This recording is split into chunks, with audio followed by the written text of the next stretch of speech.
Yes, karibu tena mwanafamilia wa Film Online. Swala kubwa ambalo leo nataka tulizungumzie kwenye upande wa burudani ni kuhusiana na tamasha ambalo lilifanyika pale katika maeneo ya Kawe katika viwanja vya Tanganyika Packers, ambapo tunafahamu kwamba Majizo alienda kufanya bara lake kubwa kabisa pale katika viwanja vile. Tumeshazoea siku zote matamasha ni mengi sana ambayo yanafanyika hapa nchini Tanzania, na majukwaa ambayo yalikuwa yakitumika tulishazoea. For this time around bwana, Majizo pamoja na crew yake nzima wameenda kuonesha revolution ama mapinduzi kabisa kwenye upande wa ufungaji majukwaa. Ukiliangalia jukwaa lile ambalo lilifungwa pale katika tamasha hilo ni jukwaa ambalo alikuwahi kufungwa kabisa hapa Tanzania katika matamasha yote ambayo wewe uliwahi kuyafuatilia kutokea kwenye pande tofauti tofauti za kiburudani. Bwana, ukiangalia the way stage ilivyokuwa kubwa, unaweza kabaki mdomo wazi. Ni stage ambazo tumezoea kuziona katika mataifa ya wenzetu huko Marekani katika matuzo makubwa ya Grammy na mengineo. Sasa hivi bwana, for this time around Majizo bwana ameenda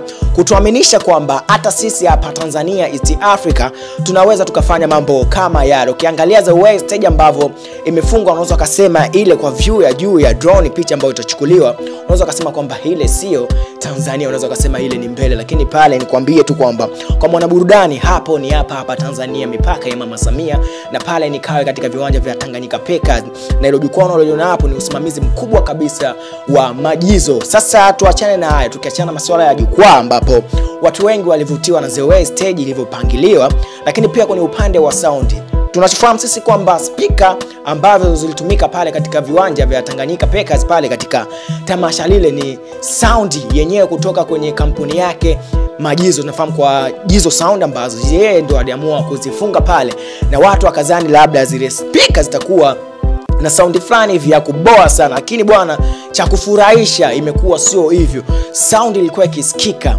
muziki, tones za muziki zilikuwa zikisikika kabisa. Unaweza kusema kwamba ni kampuni fulani ambayo nyingine kabisa ambayo imehusika kutengeneza na zile speaker, lakini ni speaker za mwamba mtaalamu kutoka hapa Tanzania, Majizo. Sasa watu wengi wakaenda kumuunga mkono, shalao sana kwake yeye kwa kile ambacho ameenda kukifanya pale katika maeneo ya viwanja hivyo vya Tanganyika Packers. Watu wakasema kwamba shalom ziende kwa Majizo, ameonyesha utofauti mkubwa sana na matamasha mengine ambayo yalikuwa yakiandaliwa hapa nchini Tanzania. Tumeona kuna matamasha mengi makubwa ambayo yalikuwa yakifanyika before. Yes, pale Clouds walikuwa na tamasha lao ambao walikuwa wanaitwa Fiesta, lakini pia pale Wasafi kulikuwa na Wasafi Festival. Yes, pia Nandi akaja na tamasha lake. Majukwaa yalikuwa ni normal sana, lakini for this time around yeye Majizo bwana kupitia tamasha lile ambalo mkono ulikuwa na baraza la sanaa hapa Tanzania, lakini pia Basata walihusika kabisa na mkono wao kwamba ile show iende 100%, lakini pia watu sifa zote wakaenda kuzipeleka kwa Majizo. Sasa inaonyesha kabisa kwamba huu ni ukuaji mzuri kabisa wa uandahaji wa matamasha ya kiburudani hapa Tanzania, kwa sababu tumeaminishwa kwamba yale mambo yanafanyika huko nchi za nje kama Marekani, huko Uingereza, Spain, kwenye matamasha yao makubwa ambayo wao wamekuwa wakiandaa, lakini kwa Tanzania imekuwa ni mara ya kwanza kabisa kuona jukwaa kubwa kabisa heavy lenye upana wa hali ya juu.